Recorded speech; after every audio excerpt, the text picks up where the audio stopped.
So, hello everyone, and welcome to another video of English Slides. In today's video, I will tell you about the poem My Last Stretches written by Robert Browning. তো আজকে এই ভিডিওতে আমি তোমাদেরকে My Last Stretches নামক একটি poem নিয়ে বলবো, যেটা রবার্ট ব্রাউনিং লিখেছেন।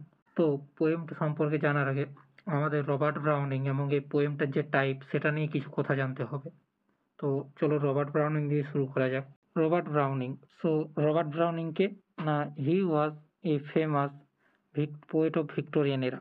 তো তিনি ছিলেন ভিক্টোরিয়ান এরার একজন ফেমাস পোয়েট। তো এই ভিক্টোরিয়ান এরা কি? ভিক্টোরিয়ান এরা হলো কুইন ভিক্টোরিয়ার টাইম পিরিয়ড, অর্থাৎ কুইন যে ভিক্টোরিয়া, ইংল্যান্ডের যে রানী ছিলেন ভিক্টোরিয়া, তার জন্মকাল থেকে তার মৃত্যুকাল পর্যন্ত, যেটা হচ্ছে 20 জুন 1837 1837 টু 2 জানুয়ারি কত না 1901। এইটি ছিল কুইন ভিক্টোরিয়ার টাইম কালার। এই এজটাকে কি বলা হয় না, Victorian era. Mostly known for his dramatic monologues, যেটা আমাদের এই পোয়েমটাও বটে, অর্থাৎ মাই লাস্ট টাচেসটাও dramatic monologue and psycho historic poems. তো সাইকো হিস্টোরিক পোয়েমস কি? এটা হলো এমন ধরনের কিছু পোয়েম যার দ্বারা হিস্ট্রির যেসব সাইকোলজিক্যাল থিওরি, অর্থাৎ বিভিন্ন হিস্টোরিক্যাল যে ইভেন্ট, তার পেছনে যে সাইকোলজিক্যাল থিওরি আছে, সেগুলো কি করা হয় না, অ্যানালাইজ করা হয়। তো তারপর দেখো, হি ওয়াজ বলতে গিয়ে না, Robert Browning, he was born in 7th May 1812 in at London and died 12 December 1889 at Italy. তো তিনি 7ই মে 1812 লন্ডনে জন্ম নিয়েছিলেন এবং 12ই ডিসেম্বর 1889 ইটালিতে মারা গিয়েছিলেন। Some of his famous works are the ring and the book, অত্যন্ত ফেমাস এই লেখাটা তার। মাই লাস্ট টাচেস, যেটা তোমাদের current poem.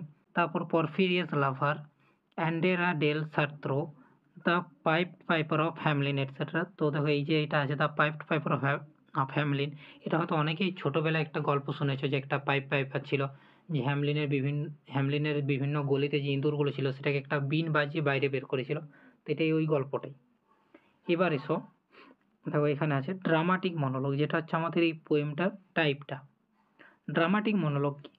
A dramatic monologue is a literary form, often a poem, in which a single character delivers lengthy speech while addressing an implied for present audience. The speaker, known as a person, is distinct from the poet, and the monologue reveals the character's thoughts, feelings, and circumstances, often unintentionally. তো dramatic monologue কি? In short বলতে গেলে dramatic monologue হচ্ছে একটা, তোমরা অনেকেই মনে মনে কথা বলো না অনেক সময় নিজের মধ্যেই, তো ওটাই হচ্ছে ড্রামাটিক মনোলগ। কিন্তু ড্রামাটিক মনোলগ আর মনে মনে কথা বলার মধ্যে একটাই তফাৎ, যে ড্রামাটিক মনোলগটা একটা লিটারারি ডিভাইস অফ পোয়েম, যেটাতে তোমার মনের কথা হলো অডিয়েন্স শুনতে পাবে, যারা সেখানে বসে আছে, এবং ওই অডিয়েন্সকে শোনানোর মাধ্যমে ওই মনের কথাগুলোর মধ্য দিয়ে তোমার যে অ্যাকচুয়াল ক্যারেক্টারিস্টিক্স, অ্যাকচুয়াল যে তোমার ক্যারেক্টার, অ্যাকচুয়াল যে নেচার, বা অ্যাকচুয়াল যে তোমার যে কর্মকাণ্ড বা কাজকর্ম, সেগুলো ফুটে উঠবে অডিয়েন্সের সামনে। দেন দেখো মাই লাস্ট টাচেস, এটা একটু জাস্ট আমি ইন্ট্রোডাকশন বলবো, এটা কোনো সামারি বা অন্য কিছু না, এটা জাস্ট ইন্ট্রোডাকশন, যে মাই লাস্ট টাচেস কখন লেখা হয়েছিল এবং এটা কী নিয়ে বটে পোয়েমটা। It is a renowned dramatic monologue by Robert Browning, published in 1812। The duke of Ferrara, যে ডিউক অর্থাৎ যে রাজার কথা এখানে বলা হয়েছে, তিনি কোথাকার রাজা না, ফেরারা। The speaker of in the poem, যিনি এই ড্রামাটিক মনোলগটা স্পিকার, অর্থাৎ এনারই যে চরিত্র বা এনার যে ইনার ইমোশন বা এনার যে কাজকর্ম, সেটাই এই ড্রামাটিক মনোলগের মাধ্যমে আমাদের সামনে ফুটে উঠবে।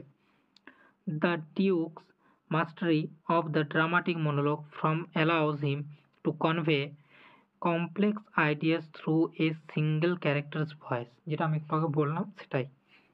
While showing the painting of his late wife, that is the Duchess, to an emergency of a count. এমার্সি অফ কাউন্ট কি না, এখানে যেটা আমাদের বলা হতো আগেকার দিনে রাজদূত, অর্থাৎ কোনো রাজার দূত, সেটা হচ্ছে emissary of a count, whose daughter the duke intends to marry. He reveals his obsessive and controlling nature towards women.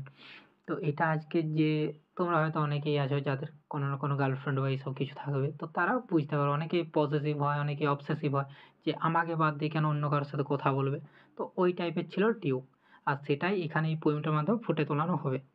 তো এই ছিল আজকে পোয়েমটা নিয়ে একটু ইন্ট্রোডাকশন। তোমরা অবশ্যই জানিও কমেন্টে কেমন লাগলো তোমাদের। তো দেখা হচ্ছে পরের ভিডিওতে। তো till then thank you for watching.